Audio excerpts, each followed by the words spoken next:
this is an iHeart podcast. Guaranteed human. As a consumer, you decide which companies succeed with your purchasing power.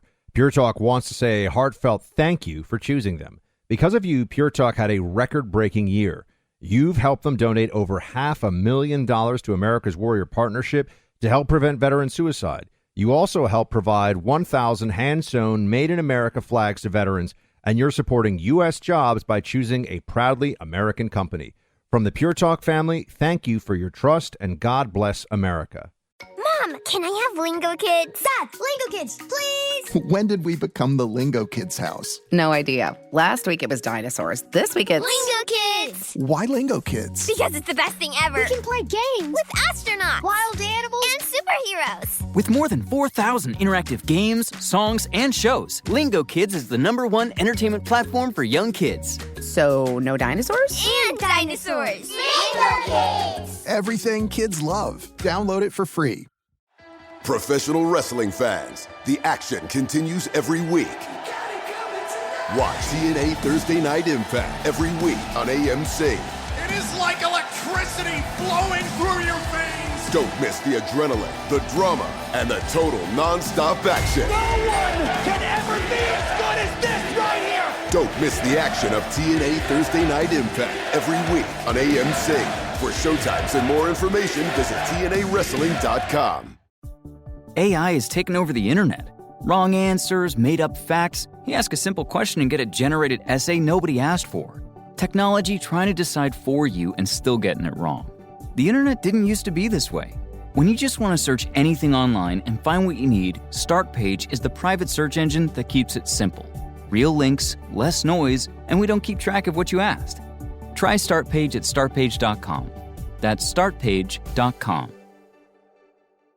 These days, it seems like AI agents are just about everywhere you turn, every field and every function. But without identity, you can't trust they'll serve your business instead of jeopardizing it. Fortunately, Okta helps you get identity right by securing your AI agents' identities, giving you a single layer of control, a single standard of trust. So whether an AI agent supports a single user or your entire enterprise, with Okta, you'll turn risk into opportunity. Secure every agent. Secure any agent. Okta secures AI. Welcome to today's edition of the Clay Travis and Buck Sexton Show podcast. Welcome, everybody. Thursday edition of Clay and Buck.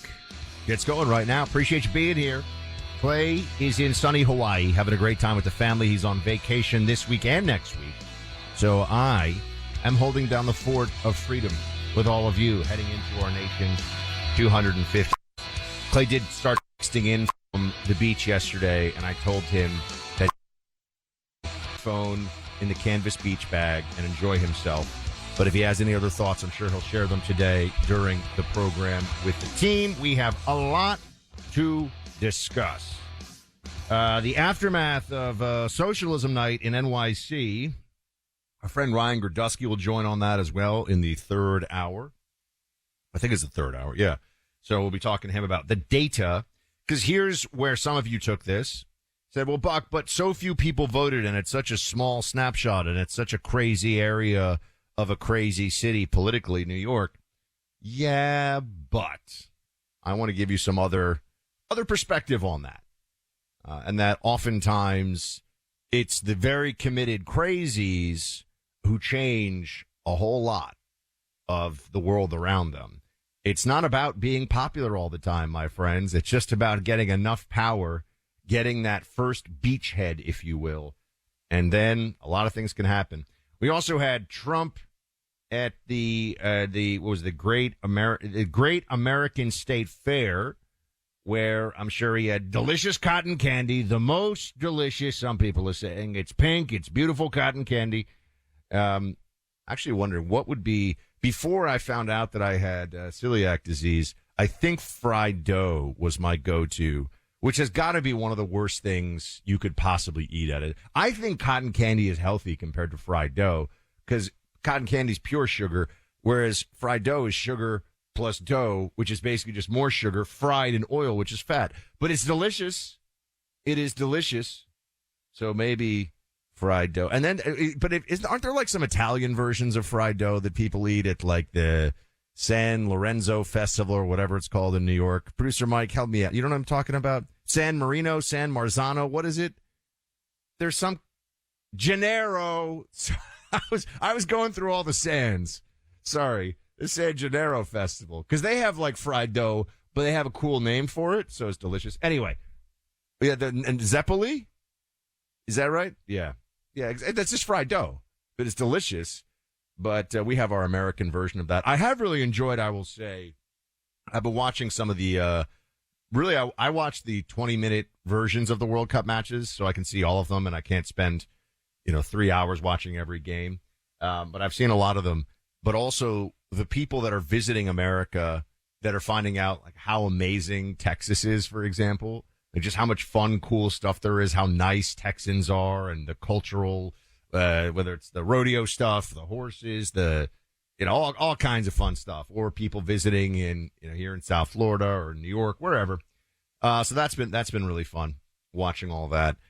We've got a stacked show. I got to start. I want to jump right into this because it matters. It was a good day at the Supreme Court. Some decisions came down. I'm gonna give you good news, bad news here, but it's 3 bits of good news and then 1 bit of possible bad news. But let's start with the good news, right? Let's get into that.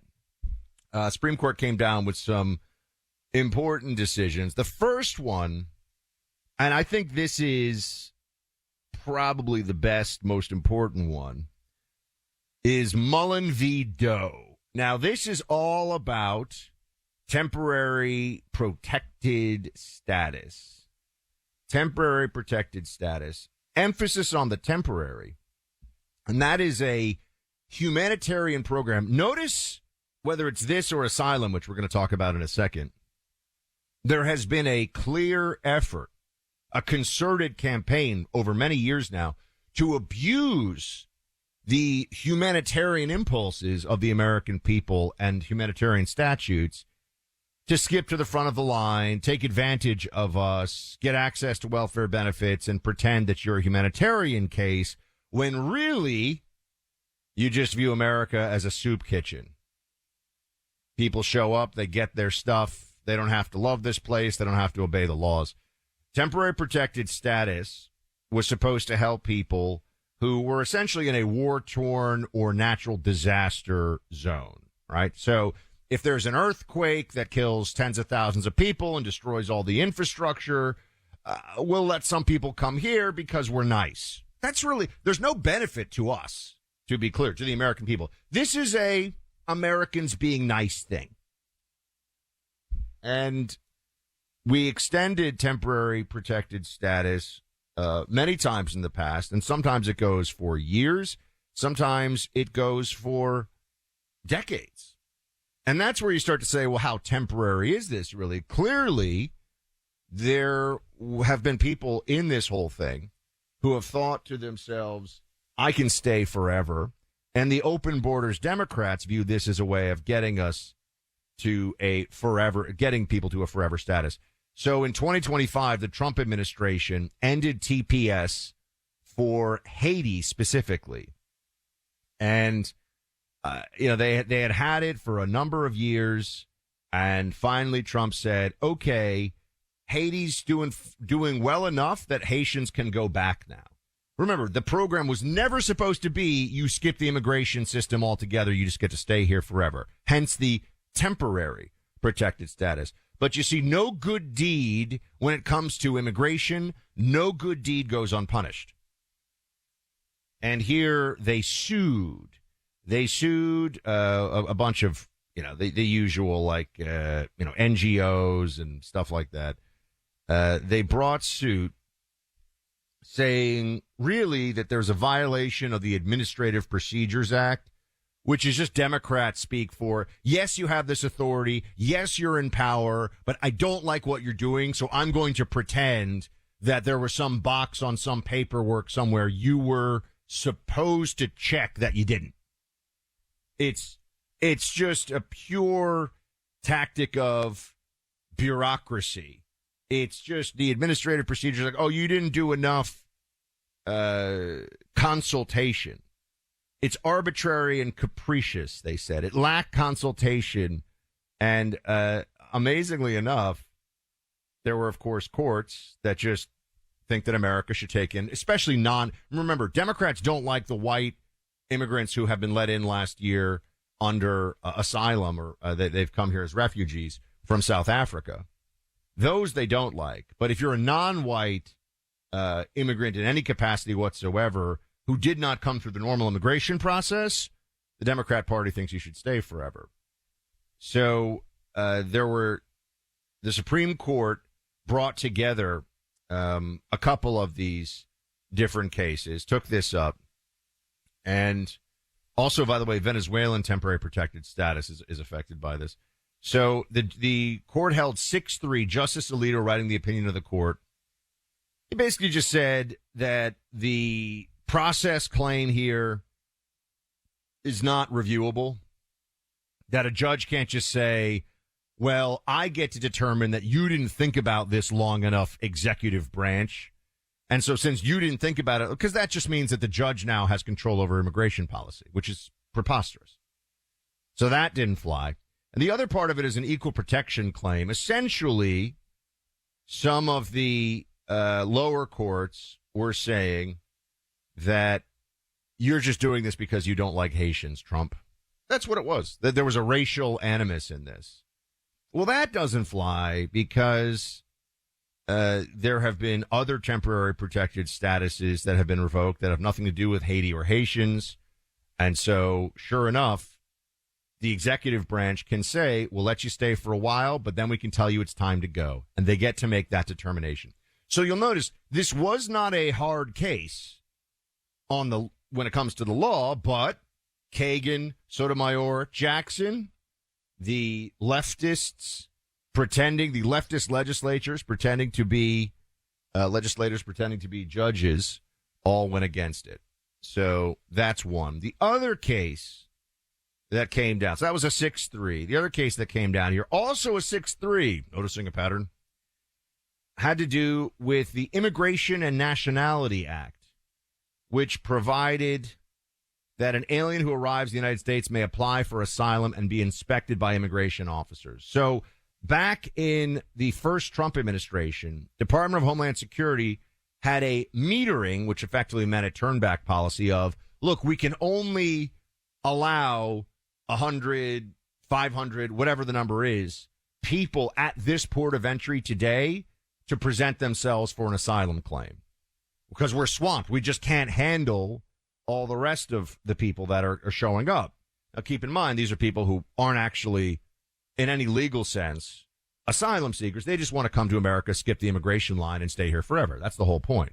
They don't show up. 70, 80, 90% of them don't show up for their actual hearing. They just disappear into the American interior. This became a huge bad faith scam that allowed millions of illegals to just come into America, and the Democrats all the time are saying, but it's humanitarian, it's about asylum. No, it's not. Just want to be in America. And I get that. That doesn't make people bad people, by the way. I'm not shocked that there are people who would rather live here than be impoverished in Honduras or deal with the regime in Cambodia or, whatever the case may be. I get it. But we have a country here that we're trying to maintain, and we have laws. So in this border case, you had asylum seekers, quote unquote, and of course a nonprofit. Oh, always these nonprofits sued, saying that anybody, even if they're in Mexico, even if they have not been able to cross onto American soil, if they are in the vicinity of a port of entry, that should mean they have the right to present themselves for asylum.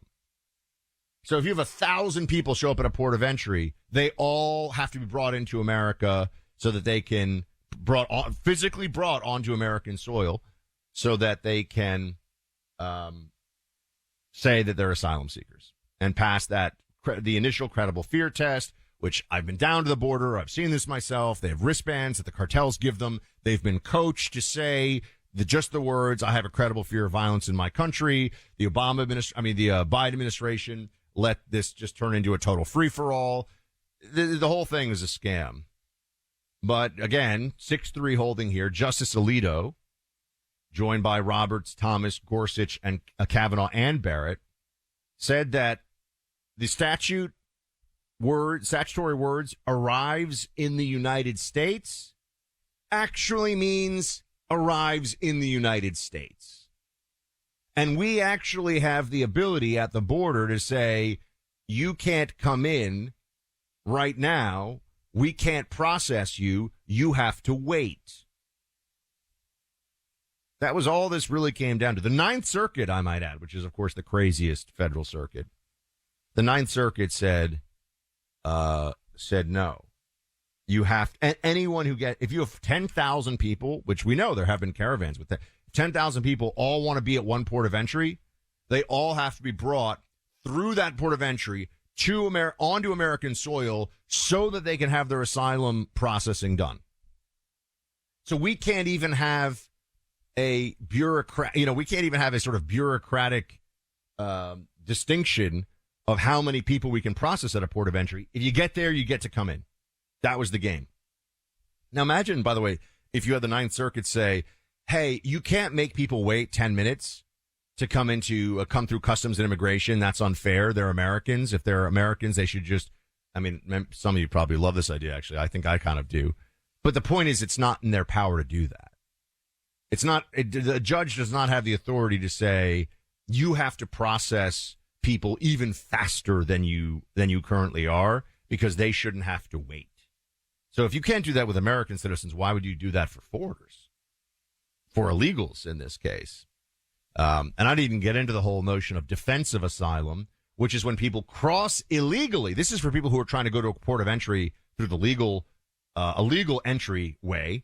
There is illegal crossing, which tons of people were doing, and then they turn around and say, I want defensive asylum, they call it, which is where you basically get to skip even the port of entry line. But we made this harder because we had Border Patrol set up, and now the Trump administration has been turning people away.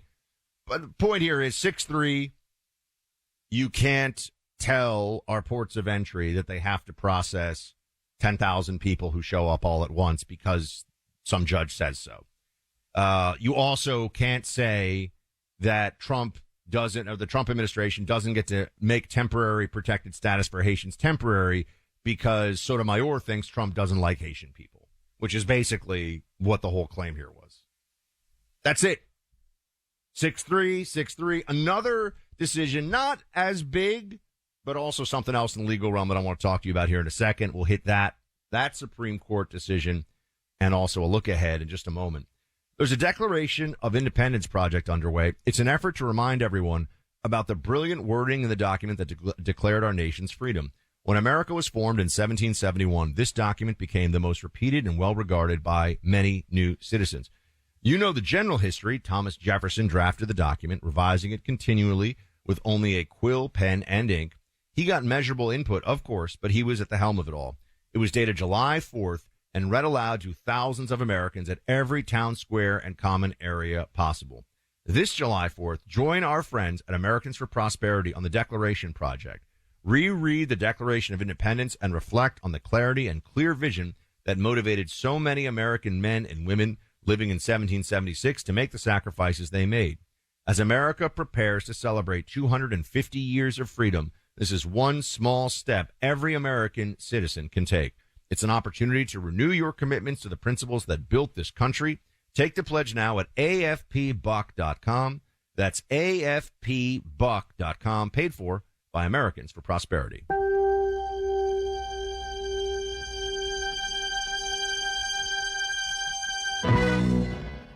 With my mom and dad living in Orange County, when we bring my 5- and 7-year-old to visit, we are sometimes in for a 2-hour drive that could feel like 10. Oh, as an avid camper, I know all about this. We'll pack up the RV and know this is either going to be the trip of a lifetime or a complete disaster. Which is why we load up the iPads with Lingo Kids before we even pull out of the driveway. It's what dreams are made of. Lingo Kids keeps kids engaged and quiet with over 4,000 interactive games, songs, and shows that kids simply cannot get enough of. You can pack whatever you think you'll need, but Lingo Kids is the only entertainment you'll need for a stress-free car ride. Or really, any ride. Plane, train, hovercraft, whatever. Download Lingo Kids for free today. Or unlock even more amazing content with Lingo Kids Plus. Choose the yearly plan and save up to 60%. Search Lingo Kids in the App Store or Google Play. Lingo Kids, everything kids love. Professional wrestling fans, the action continues every week. Watch TNA Thursday Night Impact every week on AMC. It is like electricity flowing through your veins. Don't miss the adrenaline, the drama, and the total non-stop action. No one can ever be as good as this right here. Don't miss the action of TNA Thursday Night Impact every week on AMC. For showtimes and more information, visit TNAWrestling.com.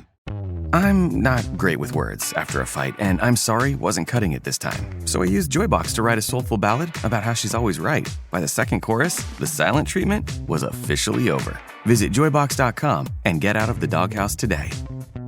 These days, it seems like AI agents are just about everywhere you turn, every field and every function. But without identity, you can't trust they'll serve your business instead of jeopardizing it. Fortunately, Okta helps you get identity right by securing your AI agents' identities, giving you a single layer of control, a single standard of trust. So whether an AI agent supports a single user or your entire enterprise, with Okta, you'll turn risk into opportunity. Secure every agent. Secure any agent. Okta secures AI.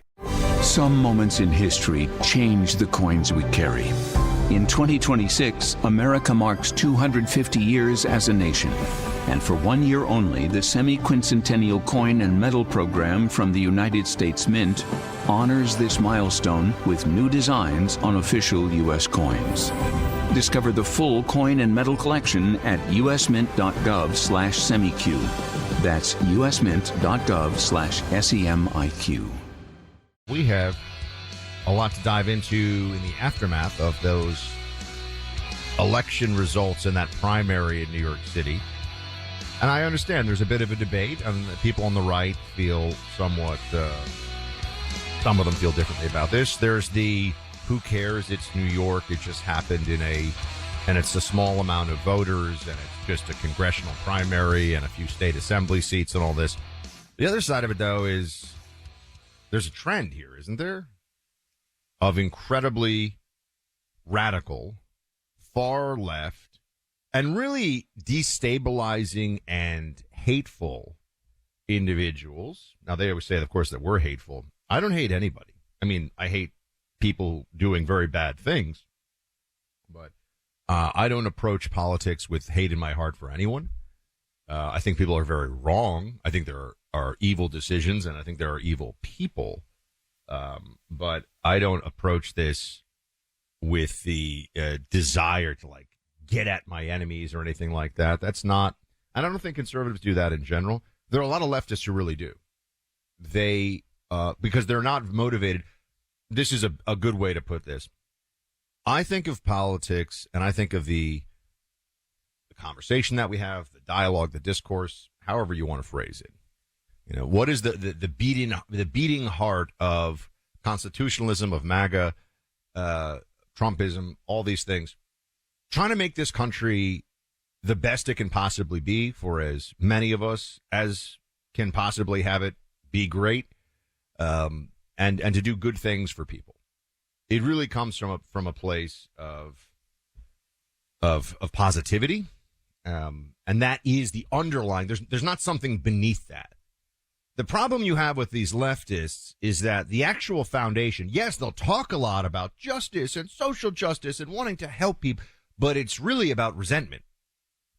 They resent people that they think are more successful than them, are more powerful than them, are happier even, because there are obviously plenty of far leftists with so much money, you know, billions and billions of dollars, but they're miserable. They sense, or they lack rather, a sense of purpose. They lack that confidence and calm that can only come from feeling like you are the person you are supposed to be, and whether you are a street sweeper or a founder, CEO, billionaire, you're happy with who you are. You think that you're doing the right things day to day. Leftists don't have that. And that is really, I think, the wellspring of their ideology and of their emotional fragility, if you will, and it's why they embrace ideas that allow them to think that they are inherently better than other people, right? I want a safe, let me give you an example of this, right? I want a safe America. I want safe streets. I don't want anyone in America anywhere of any color to walk down the street and be worried, am I going to be robbed, stabbed, raped, any of these things? And there are policies that I believe should come from that. Now, I know that's not possible in the sense that there's going to be criminals. There's going to be, although it can be very, very low. I told you the most, in some ways, incredible, other than the high geopolitics stuff, when I went with our friend Steve Yates, Nation States with Yates, he was my Taiwan Sherpa, if you will. I know I'm kind of mixing Nepal and Taiwan there, but you get it. He was my Taiwan Sherpa. And to be in such a high trust, low crime society was really eye-opening, because we have way too much crime and disorder and decay and madness here. It does not have to be that way. You can be in a place where a crime happens and it's almost like someone, getting eaten by an alligator or killed by a group of, wild pigs. That happens, but it happens like twice a year in this country or something like that. I mean, it's very rare. I don't know how often those wild boars actually get people. It's rare, though. It's rare. They're mean. Instead, what the left has, and I'm gonna tie this all into the New York City thing, but what the left has is, I think that billionaires and millionaires and billionaires, and now a trillionaire, I don't like them because they have more than me. And I think, again, I'm speaking from the leftist perspective, and I think that they victimized people to get what they have through capitalism, of course, and I want them to have less.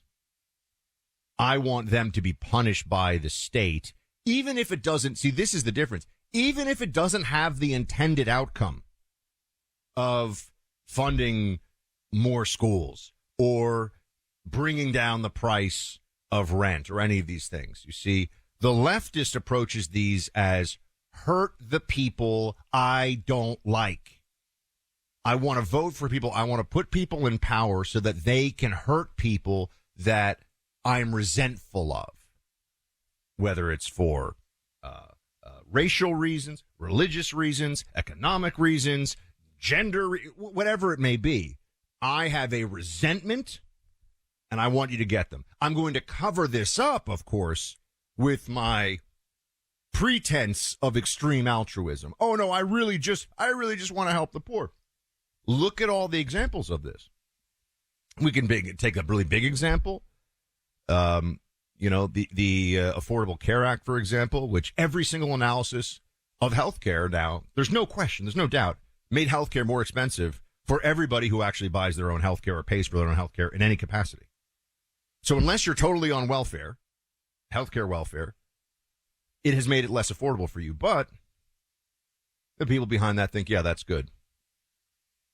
They won't tell you that. They'll say, oh, man, wow, if only Republicans had done this, or it's actually great anyway. But ultimately, this goes back to, I think it's a Churchill quote. Sometimes I get my Churchill and my Thatcher quotes mixed up, as the internet does too, I might add. But that capitalism is the unequal sharing of blessings, but socialism is the equal sharing of misery. That's really the point. It doesn't matter if the policy doesn't work. It hurts the people that they, the left, want hurt. So once you understand those deep psychological roots, because now you'll see, well, hold on a second. How could Trump just put more cops on the street, so to speak? I mean, federal, fusion, FBI, and other agencies tasked to work with state and local law enforcement brought the crime, violent crime, way down in D.C., brought the violent crime numbers way down in Memphis. Well, people who are like Chevalier, who just won this primary in New York's 13th congressional district, they would say, yeah, but that's not, we ultimately shouldn't do that because we have to accept that more people are going to die and be killed as victims of crime, so that we don't make anybody of any group feel like they're being targeted or that it's unequal or brings up icky feelings. They want to pay that price. They think people should pay that price, and they make it very, very vague. But ultimately, like I said, the equal sharing of misery, they want to spread. As long as the misery is spread around, they think they've achieved something. And that then brings me to these protesters. This just happened last 24 hours. This is from the New York Post. Listen to this. Dozens of protesters descended on a hate-mongering Brooklyn coffee shop Wednesday morning after it publicly vowed to refuse service to a pro-Israel politician and its owner's social media posts comparing Israel to Nazi Germany came to light. They chanted, "End Jew hatred," and "This shall not stand," as they were confronted by a smaller group of counter-protesters, many of them rabbis from Jews United Against Zionism, who waved Palestinian flags and loudly denounced Israel through a bullhorn. "You are a Zion Nazi terrorist," one rabbi wearing a keffiyeh and holding a Palestinian flag repeatedly shouted inches from the face of a pro-Israel protester, who replied, "Oh, you have very bad breath." Okay, well, there you go. The sides angrily clashed on the sidewalk in front of Poetica Coffee Shop in Park Slope, at times shouting in each other's faces until the NYPD stepped in and separated them into separate areas. So, by the way, the DOJ Civil Rights Division is looking at this coffee shop for not serving somebody because he's Jewish. But it is what I wanted. By the way, the guy who owns this place his name is Parviz Muhammadkulov. It's got to be like Central Asian. I don't know if that's like Turkmen or Kazakh or something. Pretty good guess from the Buckster. I bet you'll check that one out. Point here is, my friends, why would you not? I mean, think about the mentality. You're going to not serve somebody because they're Jewish, and you don't agree with their positions on Israel. So is that going to change anything? No, but it's just about spite. You're not going to change policy. In fact, you might have the opposite effect. It's just about spite, being nasty, being hateful. And then think about these other protesters. Some of them Jews. I mentioned this yesterday. There are Jews who are virulently anti-Israel and are collaborators with anti-Semites. This is a very real thing. I'm completely aware of this. There are these strange situations that you would not expect. It reminds me when I tell people, that there were black Americans before the Civil War. Not many, but there were documented black Americans who owned slaves, who owned black slaves. Something that you will not be taught in school. I never learned that in school. I learned that on my own. But because, of course, then you start to realize, hold on a second. So slavery is actually a very widespread practice all around the world, and that it is an inherent evil, but it's not an inherent evil that was only in the United States and only of one race. And anyway, think about for a moment the mentality of showing up somewhere in New York and comparing Israel to Nazi Germany. The owner of this store compares Israel to Nazi Germany. Talk about an upside down view of the world, and talk about, unfortunately, a really depraved and deranged understanding of history and the present. But this is, once again, not about policy. It's not about support for Israel. You want to know what it's really about? As I told you yesterday, I've been called a Jew on social media now so many times in the last year, just for being consistent in what I believe and viewing this conflict with the moral lens that I think is appropriate. And like I said, I take it as a badge of honor. I don't back away from it. I mean, I'm not Jewish, but fine by me. And they say it, of course, usually with like expletives, and it's quite clear they don't mean it in a nice way. But I sit here and I have to tell you that whether it's this coffee shop owner or others, he has resentment. I don't know necessarily. I don't know the guy, but he has resentment, and he's been told that Jews control this, and Jews are really successful, and Jews, have all these things, and Jews are the reason that housing prices are so high, or Jews control the banking system, or whatever the direct, the pathway of anti-Semitism is that he's latched onto. And then the whole Israel thing and opposing the Israel policy for someone like this. If you're comparing Israel to Nazi Germany, I'm not saying, hey, can you criticize settlement policy without being an anti-Semite? Of course, there are a lot of Jews who do that. In fact, tons of Jews in Israel do that. But someone like this, Israel is like Nazi Germany. Yeah, you don't like Jews. Quite clear. It's about resentment. It's not about policy. It's about, I don't like those people, and I want to find a policy prism through which I can throw things at them and pretend it's not just about some innate hate. It's not just about, I have a distaste for these people, a dislike, a bigotry. There's the word. It's about, if only they had done things differently in Gaza. Let me tell you something right now. None of the people who are complaining the loudest about Israel in Gaza, none of them would have thought there was any way for Israel to defend itself by uprooting Hamas after the October 7th attacks. There was no way that they would have done that would have been acceptable to those people. So it's just a waste of time trying to placate them, trying to explain it. Their problem isn't with Israel's conduct in Gaza. Their problem is with the Jews. You see? Leftists. Once you understand the mind disease that they have, you can diagnose it. You can see it. You can find it all over the place. All right. Speaking of disease, people go through life with all kinds of constant stomach aches and problems with their digestive tract. And look, doctors get like a day on nutrition in medical school. It's true. At least they used to.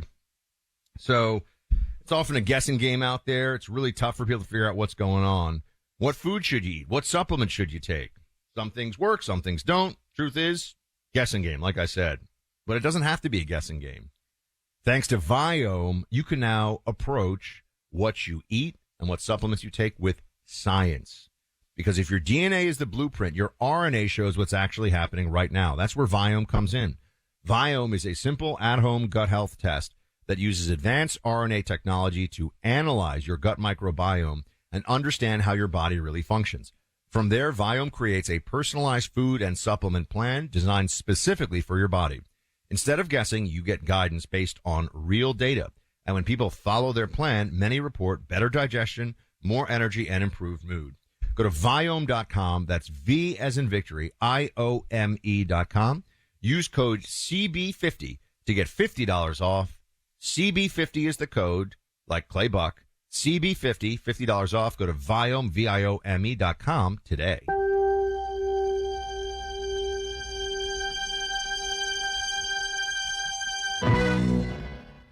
Ryan Gordusky, our Clay and Buck numbers guy, he joins now. It's a Numbers Game is his fantastic podcast on all things, political and otherwise, on the Clay and Buck Podcast Network. And he's also got the National Populist newsletter on Substack. Mr. Gordusky, great to have you, sir. Thank you. Are you recovered? I know you'd had a fever. Would you get like a summer flu? No. It was one of those typical things where a relative brings their sick child around you. They know is sick, and everyone gets ill afterwards. It was one of those things. But I'm on the mend. Okay. Everything's recovering. Yeah. Good. Okay. Well, is America on the mend after socialism night in New York just a few days ago? First, what were your top level observations? I mean, this Chevalier chick is definitely nuts. I mean, she's a wacko. There were some others that were in the mix too. What matters looking at this stuff to you? I think when you look at I call her DAC because it's easier. The woman who ran against Espilat in Harlem, in the Harlem district, Harlem and part of the Bronx. Part of that race that no one is talking about is the fact that the black part of Harlem really always had a very negative relationship with Espelot, because Espelot 10 years ago ran against the former Congressman Charlie Rangel. Charlie Rangel, for those who don't remember, his most famous thing in his life was he didn't pay taxes, even though he wrote the tax code because he said it was too complicated. He's dead now, doesn't matter. But anyway, that district was historically a black district with a black representative. Espelot challenged him, saying there's more Dominicans than blacks now. This should be a Dominican district. Black political leaders and black voters, older voters in that area, never forgave him for that, ever. So he should have been doing better, even among people who don't care about socialism. But he underperformed Cuomo by a good measure in the black parts of Harlem, in the urban parts of Harlem. Something that really struck me, though, when I broke down precinct by precinct, was really the turnout level in these heavy transplant, high college educated, very far left districts. So in that same district, in the district I talked about in Harlem and in South Bronx, in the parts like by Columbia University, in the area north of that, where Morningside Heights, where it is very transplants, very white for northern Manhattan, but a lot of other people, high income, high college education. The average precinct, election precinct, which is only just a couple blocks long, had between 200 and 600 people show out in each precinct. And there's dozens of precincts in that area. The Bronx, for example, which is Espelot's area that he was very strong in, they rarely broke 100 votes per precinct, sometimes maybe at most 150. But the turnout numbers were very lopsided in favor of where a socialist was running and a DSA candidate was running. Over in Brooklyn, over in the other district where Valdez was running, the only people to really mobilize and vote against the DSA and show up in big numbers were the Hasidic Jews. They did show up in big numbers against the DSA candidates, but there just weren't enough of them. Most of them actually live in Hakeem Jeffries' district. And this also goes to show over in Grace Meng's district. Grace Meng is an Asian-American congresswoman, Democrat from Queens. She is very unnoticeable. No one knows any of her record whatsoever. She is a very small part of the commie corridor in her district. Nonetheless, in her Asian majority district, she only won by 15 points because in the Asian predominant precincts over in Chinatown and Flushing, Queens, over in the ethnic white neighborhoods out in near Whitestone or Middle Village and parts of Glendale, the average turnout was 80 to 100 people per precinct. Over in the commie corridor area, there were 300 to 400 persons per precinct. So the turnout intensity, Democrat turnout nationwide has been high. But among those people who are mobilized by socialism, it is near presidential level turnout, even for these kinds of midterms. And the average blue-collar, working-class Democrat, many of them who are either ethnically white or black and Hispanic, had nowhere near that intensity whatsoever. So I saw this DSA co-chair. This was a quote circulating on X. We're using the Democratic Party as a ballot access vehicle, not because we share its goal. This is from the Democrat Socialists or the Democrat Socialists of America. We build our own organization, get elected on the Democratic label, caucus with Democrats when it's useful, and push our own agenda from the inside. We see the Democratic establishment as an obstacle, not a home. The DSA, how powerful is it in New York, elsewhere? Is this part of a leftward lurch of the party? What do you see? Well, in New York is the goal, is the crown gem of the DSA network, right? Nowhere is it more powerful than in New York City, especially in the quote-unquote commie corridor, where almost every single district. Wait, what's the commie? I'm from New York. What's the commie corridor? I used to live in Astoria. Is that part of the commie corridor? What's the commie corridor? So the commie corridor stretches. It's every part of Brooklyn and Manhattan that touches the water across from Manhattan. So it stretches from Astoria, Queens to Sunset Park, Brooklyn. That entire strip that goes by the water. Every people, all the people who couldn't afford to live in Manhattan anymore back in the 90s that moved to Williamsburg, they have extended themselves throughout the entire, everything that touches the water that goes to Manhattan. And they are all very far left. So all the way up from the top of Astoria, all the way down to Sunset Park and Bay Ridge, Brooklyn. It's really now to Bay Ridge. So that entire strip of land, those are a lot of seats. And what Democrats did, this is why Democrats are so stupid in New York sometimes. Democrats, to prevent Republicans from winning any local office seats in Queens and Brooklyn, they ran their districts east to west instead of north to south. Had they ran them north to south, they would have given Democrats, socialists, fewer seats to win. But because they ran them long ways, east to west, they have more seats to campaign and to win, because it's a little bit of this of the commie corridor and a lot of other areas that just don't have high intensity voter turnout. So you have ethnic white areas that voted for Trump that have a local representative who's a member of the DSA, because they refuse to give Republicans any seats in the state legislature in New York. And that's why the DSA is, in fact, more powerful than it even should be, is because they were trying to, get as many Democrats in the state legislature as possible. So Harry Antin of CNN, the poor man's Ryan Gerdusky, he was looking at the data after this election, and there was a graphic he put up on the screen. I'm trying to find it, but it was basically the view among Democrats, not nationwide, but the view among Democrats of socialism. I think it was 10 years ago versus today, something like that. And it has gone up dramatically. And there are people, I saw, Matt Walsh, Ben Shapiro, Jesse Kelly. I've seen a bunch of people on X who are saying, guys, the Bolsheviks were never popular either, but they started out as a committed minority and then shaped things to their will over time. Is the Democrat Party lurching left toward a more open embrace of socialism, or how does that look going into the midterms?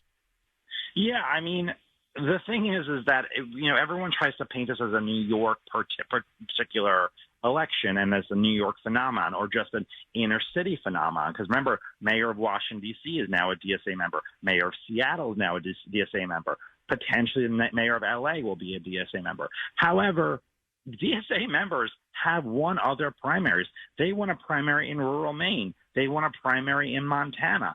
They have elected office holders now in most states of the country in Democratic primaries. In deep red states, they will find that sole blue pocket, and they will put their flag there and then win primaries everywhere else. So yes, that's a big part of it. What has really been surprising more than anything, and there's been no backlash, nothing from the Democratic Party, is really how there's been a displacement, which for my life, they've always had black candidates run for office as Democrats, being that blacks are the most loyal Democrats there are. And now it's a lot of Arab candidates who are running as the DSA candidates, and they're winning, oftentimes beating the black candidates. It's just the observation of how quickly those demographics and that changes happen. But yeah, so the party is changing very quickly, and what we're seeing is both it's college educated whites, but it's not just college educated whites, and it's not unemployed college educated whites. Parts of these areas the DSA members winning are very wealthy. These are people who live in $3-4 million townhouses in Brooklyn. It's also assimilated second-generation immigrants. Those Asian, Middle Easterners, sometimes African immigrants, their kids did assimilate. They didn't assimilate to Archie Bunker and John Wayne's America. They assimilated to AOC's version of America. They have assimilated, and that's why sometimes this woman, the DAC up in Harlem, who's radical, who doesn't believe in multiracial coupling, because you should not have a relationship with a colonizer, is what she said. She's wow. I had not heard. I'd heard crazy stuff. I had not heard her say that. Oh yeah. She said black men who fetishize colonizers are disgusting. Yes. Oh yeah. She's nuts. She's completely insane. But she converted to Islam not because she believed in the Quran, but because she sympathized with the people of Gaza. She is nuts. But she's perfect That's a perfect assimilation to, libtard left-wing ideology. And that is where they assimilate it into mass media and the university system. And so it's perfect. So they have this huge population of younger people. I say younger, 40 and under, because they're not all like 18. Some of them are well into the middle age. But 40 and younger, wealthy, college-educated whites mixed with first and mostly second generation, though, immigrants who absolutely believe the lock, stock, and barrel, all this stuff. Our next election that we're going to see is in Wisconsin, where this woman, Fong is her last name. She's running for governor. She is she makes this woman look sane. She's running and she's leading in the polls right now. And she's running against the lieutenant governor, who is a Marxist. So there's no end in sight. By the way, also, DAC, you know who one of the people she said was a horrible politician for being too supportive of Israel, this candidate who just won in Harlem? Two people she said are on her enemies list, AOC and Bernie Sanders. They're too friendly to Israel. There is no bottom. There is no bottom. There's no floor. We're not going to come to a conclusion of this story. You either have to beat them and ridicule them, or while you have the power, make sure the institutions don't produce more of them, or they will take over. So, Ryan, just one more for you before we go. That was exactly what I was curious about after this, and so I'm glad we got your take on this. It's a numbers game, everybody. Is Ryan's podcast. Great work, great research that he does. Tomorrow's all about this, too, the Friday episode. Oh, great. So, guys, you have a deep dive on this stuff tomorrow, especially for our WOR listeners or people that really want to know what's going on in their backyard. Go listen to Ryan's podcast on this. But just one thing, we had Uncle Bill, we had Bill O'Reilly on yesterday, and he just threw in the mix that he's just like, look, the Democrats have no leader. And that was interesting because they clearly have some leaders, but I understand what he's saying. I get his point. And I wanted to ask you, who's the most powerful Democrat? As we're seeing this stuff play out in New York and people are talking about AOC, who is the most politically powerful Democrat in America today? Well, right now it's probably Mamdani. I mean, probably Mamdani and Bernie. Bernie has a fundraising list that's bigger than everybody. But Mamdani, as far as who energizes and motivates people, yeah, it's the smiley guy from the Knicks game, that failed rapper, because people have this vision for what he stands for, even though he's gotten close to nothing of his agenda done in New York. I mean, it's virtually close to nothing, and he's capitulated on crime by bringing on Tish James, who's pretty hard-lined on crime. And he's completely not who he pretends to be. He's not done nearly what he's pretended to do.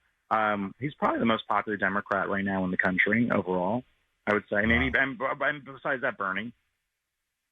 I mean, it's either Bernie or Mamdani. I mean, you can't find Kamala. Everyone just laughs every time she shows up in the media somewhere, and Gavin Newsom is just not getting any of the headlines these days. Yeah, he's a podcast host. But that's why right now the Democrats are deciding where to hold their first primary in 2028. They're going to decide on the Deep South. It is still old and it is still black. They are going to reject a DSA candidate in the South. Does that mean Kamala becomes the nominee? If Clay was here, this is what he would ask you. Probably. I mean, I would say so right now. Yeah. I mean, now, as of right now, yes. That doesn't mean she will, but as of right now, probably yes. But they will push for the Deep South to avoid, because they are less scared of a Kamala Harris than they are of a AOC Bernie Sanders backed candidate, because a Kamala Harris is absolutely no threat to Hakeem Jeffries. Mamdani absolutely is. All right, Ryan Grodusky, everybody, check out his podcast tomorrow on the Clay and Buck Network. It's a numbers game. Ryan, great stuff. Thank you. Thank you so much. On Saturday, July 4th, we turn 250 years old. Our nation's history is something to celebrate, but the real history in our own lives is also something to celebrate and preserve. This is where Legacy Box comes in. Remember all those birthdays, reunions, weddings, funerals, and moments captured on film or video? Legacy Box will digitize your old film tapes, film reels, photos, and audio recordings. Then you'll get them back as brand new files on the cloud, ready to watch and share from anywhere. More than 2 million families have trusted Legacy Box, and they were even recently trusted by the USO to digitize fragile handwritten letters from World War II. That all happens at their Tennessee facilities, a large campus full of dedicated people and the best technology to make digitizing your family history possible. Remember, your family story is part of the American story. Don't let those memories fade away. Shop Legacy Box's America's Sale today at legacybox.com/buck. That's legacybox.com/BUCK.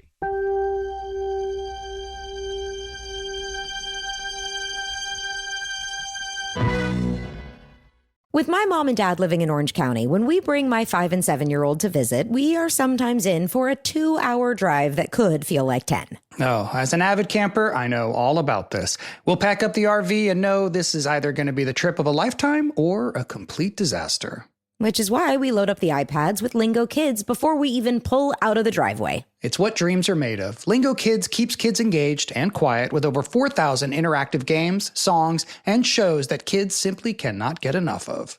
You can pack whatever you think you'll need, but Lingo Kids is the only entertainment you'll need for a stress-free car ride. Or really, any ride. Plane, train, hovercraft, whatever. Download Lingo Kids for free today. Or unlock even more amazing content with Lingo Kids Plus. Choose the yearly plan and save up to 60%. Search Lingo Kids in the App Store or Google Play. Lingo Kids, everything kids love. Professional wrestling fans, the action continues every week. Watch TNA Thursday Night Impact every week on AMC. It is like electricity flowing through your veins. Don't miss the adrenaline, the drama, and the total non-stop action. No one can ever be as good as this right here. Don't miss the action of TNA Thursday Night Impact every week on AMC. For showtimes and more information, visit TNAWrestling.com. Ever look something up online and then see ads for it everywhere? That's not a coincidence. Startpage is the private search engine that finds what you need without anyone finding out you asked. Try startpage.com. That's startpage.com. These days, it seems like AI agents are just about everywhere you turn, every field and every function. But without identity, you can't trust they'll serve your business instead of jeopardizing it. Fortunately, Okta helps you get identity right by securing your AI agents' identities, giving you a single layer of control, a single standard of trust. So whether an AI agent supports a single user or your entire enterprise, with Okta, you'll turn risk into opportunity. Secure every agent. Secure any agent. Okta secures AI. Some moments in history change the coins we carry. In 2026, America marks 250 years as a nation. And for 1 year only, the semi-quincentennial coin and metal program from the United States Mint honors this milestone with new designs on official U.S. coins. Discover the full coin and metal collection at usmint.gov/semiq. That's usmint.gov/SEMIQ. Our guest now is Dan Mason, former president and CEO of CBS Radio. He's got a new book out, Fearless, The Life and Times of a Media Maverick. Dan, great to finally get a chance to talk to you. Your reputation precedes you, sir. Thank you so much for being here with us on Clay and Buck. Sorry Clay is gone. He was going to call in from the beach in Hawaii just to hang out with you, too. But I said, Clay, the reception, we're going to hear the waves. The reception's not that good. So you just got me today. But you are a legend in the radio industry, sir. Why are you writing this book? Let's start with that. Well, first of all, thank you for having me. And I've never talked to 9 million people at once. So that's what Julie Talbot says your audience is. So glad to be here. A lot of people. Yeah, thank you. Why did I want to write the book? I wanted to write a written account of my own life. And I think back to my mom and dad, or maybe even my grandparents, how cool it would be if I had that. It's like a roadmap of who they were or where I came from. But that's primarily why I did it. And the more I got into it, I realized in my life, and I practiced this all through my CBS days, the things I've learned along the way, I didn't dream that up. It was taught to me by other people. And I also realized that it's kind of incumbent upon me to give that back. It's not mine to keep. So there's a lot of, I guess, Danisms, you could say. That's, for lack of a better term, that's what I named it in the book. Short things that I've learned that will help anybody, no matter what industry they're in.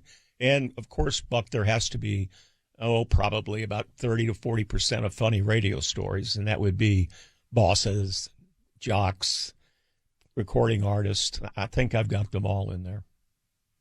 So you describe radio in the book as the media Backbone of America. And Chapter 7 is titled Radio is Dead, with all the ways people consume content now. Has that changed or just evolved? Well, I wrote that chapter. I thought about walking by an appliance store in about 1960, 62. I saw my first color TV. And I don't know if you remember it. You probably don't remember this. You're too young. But the whole slug line for advertising was, wow, I saw color TV. So the TV people were out in force talking about radio being dead. And, of course, cassettes came along, CDs came along, you name it. It all came along. But here we are, because radio is about companionship and, more specifically, about making friends.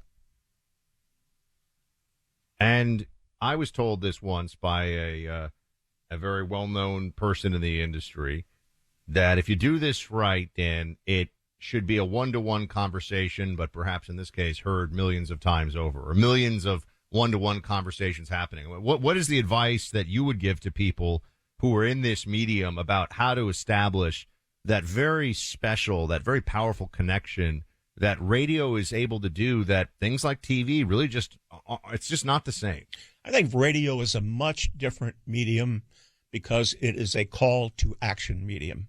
You know, you could get on the air, a morning show could get on afternoon, it doesn't matter, and raise money for a family who had been burned out of their home. You might raise money for the dog shelter to get all the dogs adopted for that day, and it can happen. Not so much in TV, but radio is that one-to-one communication. And like I said before, it's a sense of belonging. People want to belong to something bigger, part of a family. And it's simple. It's just about making friends. You have a chapter about NPR and the whole public funding back and forth over that. Where do you come down on that issue? You're a guy who knows plenty about NPR and what it does and does not do. I've listened to NPR for about 50 years, off and on. So I think I'm as good as anyone else in this country to make a comment on NPR.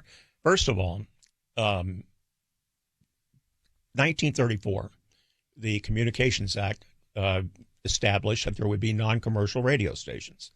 And they would get on there and do something a little different that maybe a crazy top 40 station wouldn't do. And that they always had this snooty attitude, always. And they were no matter what, they were partisan. It didn't reflect so much until President Obama was elected. Now, this is my 2 cents, so other people may have a different opinion.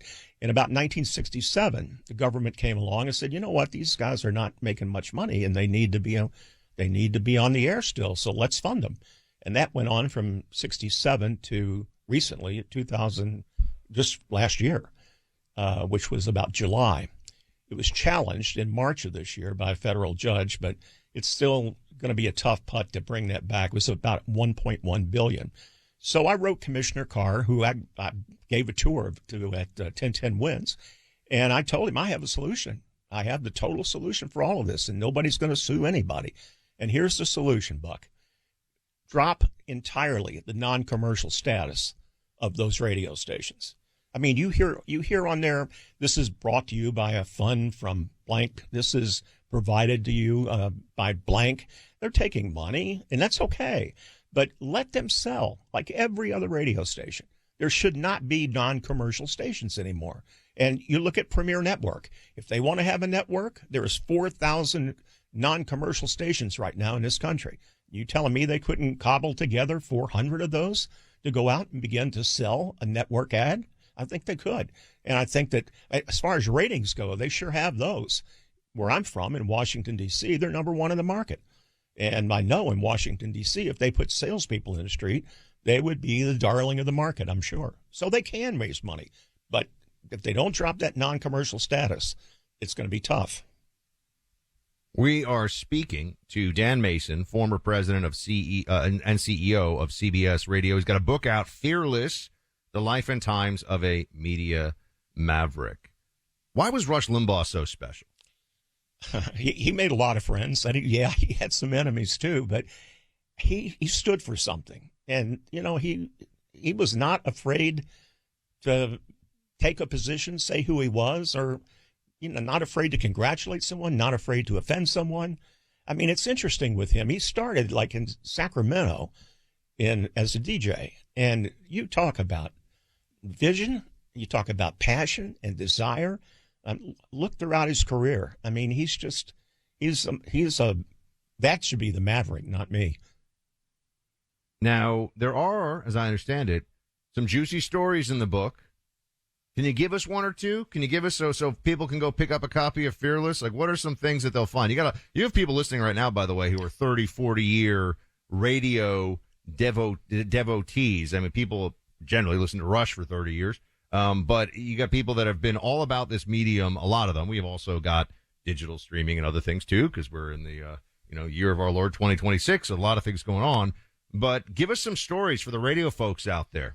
Well, there's a lot of funny stories. A couple of them I can't tell you because they're too R-rated, even though your audience is probably, I don't know, PG to R-rated. I'm not sure. But the story that comes to mind that is a funny one that I can tell, I don't know how old you are, but Dottie West was a huge country music singer in the early 80s. She had that song, What Are We Doing in Love, with Kenny Rogers, which was the #1 record. But I was at KTSA in San Antonio as general manager. I was only 27 years old. And my friend worked at United Artists in Nashville, and she was Dottie's promoter. So she calls me and says, listen, we're coming through San Antonio, and let's have lunch. I want you to meet Dottie and just talk. I said, sure, I'd love to meet Dottie. So we go to a Steak and Ale, and remember Steak and Ale? We go there, and we have lunch, and she was absolutely the most beautiful woman that I'd ever seen in my life at that time, but just beautiful. And I would think about all those commercials she did, like I was raised on Country Sunshine, which was a big Coke commercial back in the day. But we're winding down lunch, and she looks at me, and she goes, Dan, I've got a great idea. And I say, oh, what's that? She says, why don't you come with me? And I said, where? And she goes, Dallas. We're on the way to Dallas. And I think you should come with me so we can get to know each other a little bit better. And I say, oh, I don't think I can. And she goes, well, why not? I said, well, I've got a wife and a young son, and I've got a radio station to run. And she looks at me and winks and says, I don't see the issue. What's the point?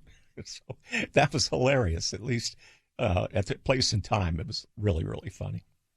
So I also hear from the team that you got 50. I'm a huge dog person. You got 50 dogs adopted all at once? What was that? Yeah, that was back in Atlanta, probably late 70s. And we teamed up with a steakhouse. It was a famous one, but the name escapes me. But they were giving away bags of like bones, like steak bones, when you couldn't do that these days. And that's another thing, Buck. Some of these promotions that are in that book, you couldn't do them in a million years now. But we did a big dog-a-thon and over the air, and sure enough, every one of those dogs found a home. Wow, amazing. Well, that's great. I'm so happy to hear that all worked out. What are you doing with the profits from your book, Fearless? Profits go to the Broadcasters Foundation of America, and I'm the chairman emeritus of that group. As a matter of fact, we're doing a mixer here in this building tonight at 5:30 to introduce more people to the Broadcasters Foundation. It's an organization found 75 years ago, probably, and it's there to take care of people in radio and television with acute needs like sickness or whatever. And it's a great organization. So it's a lot of people, older people now, have outlived their kids, and they have nothing, absolutely nothing. Then you've got another segment of people who have been hit by cancer, and they can't feed their family, can't pay the rent. So the money that the Broadcasters Foundation takes in goes in direct to those folks on a monthly check basis. Dan Mason, the book is Fearless, The Life and Times of a Media Maverick. Dan, great, sir. An honor to have you here with us on Clay and Buck, and have fun at the party tonight, and best of luck with the book. Thank you so much. Thank you, Buck. All right, team. Well, switching gears here a bit, I want you to be safe at home and wherever you go. And Sabre simply makes the best non-lethal self-protection tools, and their Saber Smart Pepper Spray is now available on Amazon. The great thing about it is the Bluetooth activation. It alerts up to 5 contacts the moment it's used and shares your location until you're marked safe. Saber Smart Pepper Spray is easy to carry and can be stored in a purse, backpack, or even your coat pocket. If you've got kids going off to college, the Saber Smart Pepper Spray is peace of mind you can't put a price on. Or maybe you've got an elderly parent living alone. Give your family protection that stays connected. It's so easy to get. Just search Saber Smart Pepper Spray on Amazon. That's S-A-B-R-E, Saber Smart Pepper Spray on Amazon.